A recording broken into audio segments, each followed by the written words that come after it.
Lang terug net toe ry ek met die bakkie. En hy kom met 'n minibus taxi van vooraf. Ek sien op die bakkie se klok, dis nou 2300 uur, met ander woorde 11 uur.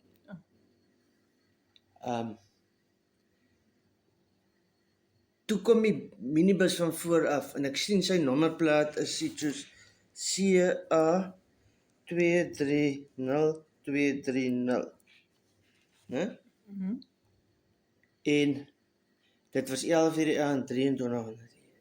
En ek kyk, en ek begin 'n koue koors op my kry, wat jy nie kan beskryf, jy koue koors. En toe ek net so kyk op die odometer van die bakkie, toe sien ek, hy staan presies op dieselfde syfers as die ding wat van vooraf my nommerplaat gekom het.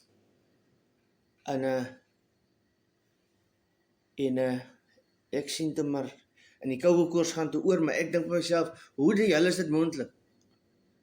Hoe toevallig kan dit nou wees? Nou die aand wat ek weer so koue koors gehad. Wat was my temperatuur geweest? 23. Ja, 23. Dit was ook al 11 uur die aand, 23 uur. En wat was die temperatuur buite geweest? Ook 23. Ook 23, hoe die hel. En jou hoeveelste verjaarsdag was dit? Die 23. Jou 23ste verjaarsdag? Ja. Wie ek is toe stilletjies hy aan, né? Slyp ek nou, gaan ek my weeg op die skaal, want dit lyk aan nou of die syfer so mooi is.